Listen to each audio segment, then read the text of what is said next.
I am truly the luckiest person on this planet when I get to interview people like Dr. Valerie Young. Please introduce yourself to the audience. I was fortunate enough, everyone, to sit through a training that Valerie conducted to learn about imposter syndrome. We're really going to dig into this a little bit today, but let me allow my beautiful guest to introduce herself first and foremost. Oh, thank you so much. And I'm really excited to be here today. So I'm Valerie Young, and I'm most often known for my work on something called imposter syndrome. And I've been at this for I would say on and off for approximately 4 decades, a short stint in corporate America for 7 years, and another 25-year stint starting an online business for people who wanted to make a living without a job. But overwhelmingly, I'm really known for imposter syndrome work. It's incredible work. And my friends, Valerie has a book called The Secret Thoughts of Successful Women. I'm going to show it here. It's going to appear backwards, but it was published, Valerie, in 2011, correct? Yes. Yes. So 11 years later, it is so relevant. And as I was sharing with you in the green room, I have so many pages folded. I could have dipped the entire book, my friends, in yellow highlighter because the research and understanding is so relevant. And that's why I have Valerie here today. It's so important too with the work that we're doing remotely and in a hybrid environment. And one thing that I suggested that we talk about, Valerie, is why is it so important for us to really engage with our employees and the people who we're working with as it comes to imposter syndrome? Why is it important for us to just give them feedback? Yeah, it's really important because we need to understand that imposter syndrome isn't just an interesting self-help topic. And let's just be clear. What I mean by imposter syndrome, it's not a psychologically diagnosable condition of any sort. It's the accurate title, Francesca, is imposter phenomenon. But as early as 1983, it kind of morphed into syndrome in the popular culture. But basically, it means this very prevalent feeling internationally, cross-culturally, amongst men and women, that we're kind of in over our head. We're not as intelligent, capable, competent as everybody thinks we are. We externalize our accomplishments. We go, well, yeah, I did that, but I was lucky, or I was in the right place at the right time, or had a connection, or the sense that they just like me. And so we're left with this fear that we're going to be found out. And I mention that because if you are working in an organization and you're experiencing essentially what is this anxiety of waiting for the other shoe to drop, waiting to be found out, it's going to have an impact on your performance and on your behaviors, right? Feelings translate into behaviors. So it could be anything from the employee who, I call it flying under the radar, who doesn't speak up in a meeting, doesn't share ideas, doesn't go for more challenging opportunities or assignments that they're perfectly capable of doing, but they don't, they hold back to protect themselves. On the other end of that continuum would be somebody who overworks, over prepares. And I mean, on everything, right? Your boss says, could you put together the agenda for the meeting on Friday? And they create a 5-page report, right? So all of those things, and there's other behaviors as well, which you can talk about if you like, but those have costs for the organization. So to your point, if you lead, manage, mentor, train, I would even say parent other people, you do need to understand imposter syndrome so that you can help yourself or employees. Right, right. Thank you so much for explaining that. And one of the statistics that we briefly mentioned again before we started recording, about 70% have this experience. Is that about right? You know, that is the stat that is commonly used, and it really comes from Gail Matthews' work in like 1979, 1980, and it's kind of persisted, but it varies. You know, there might be a study that finds with medical students, it's 58%. Amongst creatives, there's a study where it's more like 85%, which makes sense because for lots of reasons, you're more vulnerable if you work in a creative field like writing or acting or design and things like that. Right. So I think we can safely say a majority of people have had these feelings with varying levels of intensity at one time or another. Right. And it's not just females. Like, again, your book addresses successful women, but it's males and females, right? Yeah, there's definitely the myth of the ever confident male, but let me just kind of flag something. Could you say my book addresses successful females? I hate the title. I did not want that title the secret Oh, thoughts of successful women. Well, because when you see that, you think, oh, I wonder what those successful women think.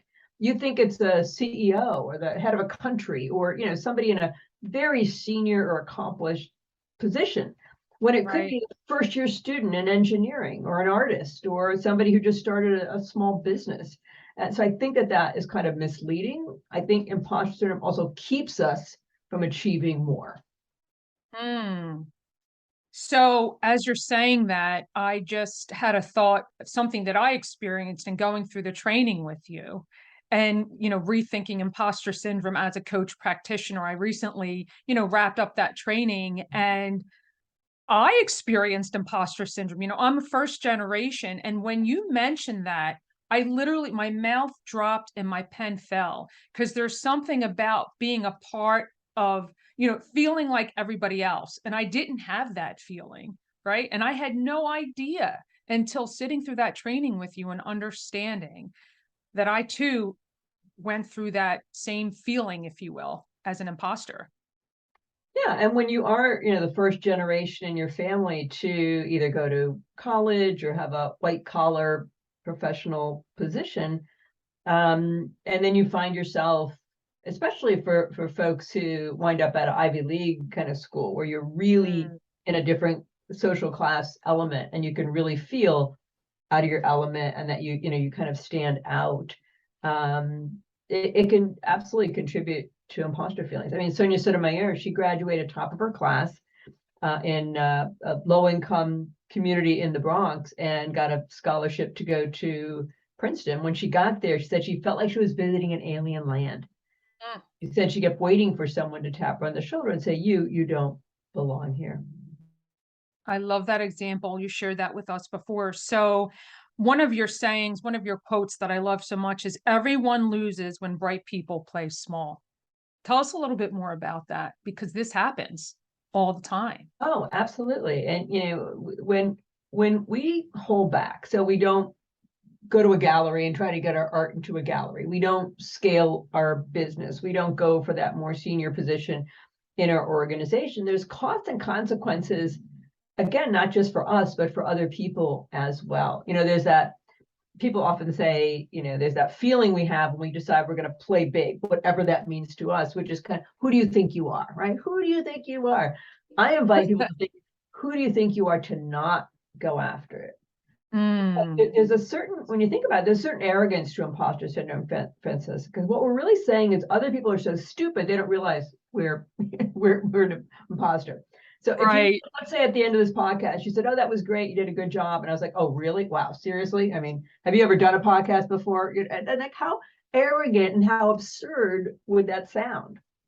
Yeah, right. So, gosh, there's so much here. So, it's a feeling. Another thing that I learned is it doesn't have to take over your life. And there are things that we can do, like reframing and just resetting our mindset, right? So, how do we continue to unlock our potential and realize these barriers where we're holding ourselves back? Because that's essentially what we're doing, right? We're getting in our own way. What are things that we can consider and think about to move on and say, okay, I'm a solopreneur. I really want to scale my business. What do I Mhm. need to start thinking about? Okay, that's a great question, because I used to work with solopreneurs, or people who wanted to be, aspiring self-bossers, as I would refer to them. Um, it's funny because I don't use the language of mindset all that much, and I know that that's incredibly popular, but Yeah. essentially what that is, what I'm talking about, because at the core of imposter syndrome is this unrealistic, unsustainable notions about what it means to be competent. We have Mm, set the internal bars so high that we can't sustain it. We can't consistently hit it. And that's what's so tricky, is we can do something perfectly sometimes, so we think we should do it perfectly all the time. Or there's times we don't need help, so we think we should never need help. So as you know from the training, I've come up with these kind of 5 ways that people who feel like imposters measure their competence unfairly. So the perfectionist, obviously, who expects everything to be flawless every time. When it's right. not, they feel shame. Like 99 out of 100 would evoke shame because they want to nail it every time. The expert, who thinks they need to know 150%. So I'm not ready for that new position, or I don't know enough to scale my business, so they hold back. The soloist who thinks it only counts if you do it all by yourself. If you went and got a mastermind group, or you went and had a business coach, you would think, well, obviously I'm not confident because I should be able to do it myself. The natural genius who thinks the fact, like, especially when you work for yourself, you're going to run into something that is difficult or you don't understand, because how would you know how to do everything, right?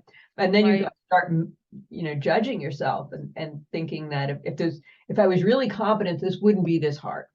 Right. So the fact that you might have to struggle to understand something or master something in your mind proves you're an imposter. And the last one is the superhuman who thinks I should be able to excel, not just in my business, but in my personal life, or as a parent or a partner, and volunteer in the community, and so on and so forth. So I would say specifically for solo practitioners, it's, the mantra I hear all the time from these multimillionaire online business owners who I know, who mostly are men, is half-ass is better than no ass. And they don't mean do a bad job, but they mean like get version 1 out the door, and you can course correct as you go along. But often people don't start or scale because they feel like there's always one more book to read, one more class to take, one more thing to figure out, or it's not quite perfect yet, so they never get around to launching or scaling. Right. I love that example. It reminds me of another thing that you shared in the training with women who would look at an application for a job and it had 10 requirements, right? And then if they were missing a few other requirements, they would feel that they're not worthy. Whereas a male would look at it and say, oh, I have 5. Tell us a little bit more about that example, because I love to share that. It was a study done at Hewlett Packard, and you're exactly right. There was 10 criteria for a job. They looked at people applying for internal positions. 10 criteria. Men would apply if they had, on average, 6, because they figure they'll figure out the rest when they get there, right? They have the capacity to do it. Women would apply if they had, on average, all 10. I don't know if your listeners know somebody named Jeff Walker. He's very, very well known in the online business space for his product launch formula. I was invited up on stage at one of Jeff's big events. He was incredibly helpful to me years ago when I had an online business. And I told this story to the audience, which was years ago, I was doing some PR, right? So I pitched a story to with Parade magazine, which used to be an insert into newspapers. Remember those newspapers? Yeah, I remember those. And they said, oh, we're not doing a story on that, but we have a sidebar on 2-income families scaling back to become a 1-income family so that somebody can take care of the children or whatever that thing. And we need some tips. Could you do that? And as I said to his audience, I knew nothing about it. So I just said yes. Because I figured, how hard could it be? I would come up with these common sense recommendations. I called a financial planner. I got his input. I included a quote from him in the tips, and I got to be in this national publication. So sometimes even though we're scared, I think we have to normalize fear and self-doubt. Right. And to not take it as a sign that we're an imposter, but that we're human, and to keep going regardless of that fear and self-doubt, and just say yes. I love that. Keep going regardless of that fear and self-doubt. In fact, you also mentioned how Ted Koppel changed your life, right? Yeah. And that's going along with this example. Let's talk about that for a minute. Yeah. Increasingly younger people don't know who Ted Koppel is. So he had a show called Nightline, which was a late night show in between Johnny Carson and whoever was on the other side of that. But and he interviewed world leaders and scientists and dignitaries and so on. It was, a serious kind of news interview show. And I read this interview where the question put to him, it was in a Newsweek article, was, do you ever feel like you don't know enough about the subject to ask the really tough questions? And he said, no, I don't worry about that. He said, I like to be as informed as possible, but I don't consider it a handicap when I know next to nothing. Went on to say, I figure I can pick up enough information in a short period of time to be able to bullshit my way with the best of them. I remember I was speaking at Cornell University to the engineering department, and this engineering professor raised his hand and he says, because I said for boys and men growing up, bullshitting and exaggerating is like a skill, right? The fish is this big, more happen in the with the girl that really did, right? Right. And he said, Right. not only is it a skill for boys growing up to be able to BS, but if you're really good, you're a bullshit artist. I was like, I had no idea. Mm, And women, I think as a group, I'm generalizing, like we're not looking to be, nobody wants to be a bullshit artist, right? You think of right. that as like a used car salesperson. Right. But the point that he went on to, really when you think about it, he's not talking about lying, deceiving, cheating. And he said, I figure I can pick up enough information in a short period of time to bullshit my way with the best of them. So I always invite women to think about, what is he really saying? How can we just change the language to something we can live with that's Right. useful? I mean, Right. better words would be winging it, improvising, seat of your pants, hanging in there, being Right. curious. Just a Right. very different way to look at it. It is a very different way. And I think it just sums up all of these great examples of just going for it. You don't have to know everything. Don't be paralyzed by your analysis. Just go for it. It's something that we should all try. And another quote that I just have to mention is, the only way to stop feeling like an imposter is to stop thinking like one, right? And it's just bringing in all of these pieces that you've so beautifully stated today. So on all of these incredible presentations, Valerie, I know you've spoken at a number of schools and in person, online. Is there a certain piece of clothing or accessory that really moves you when you put it on, that's really important to you and that gives you confidence? There's a specific pair of earrings that I got in Ecuador. It's more, I don't know about confidence, but I know when I get onto a plane, somebody is going to say, I love your earrings. Hmm.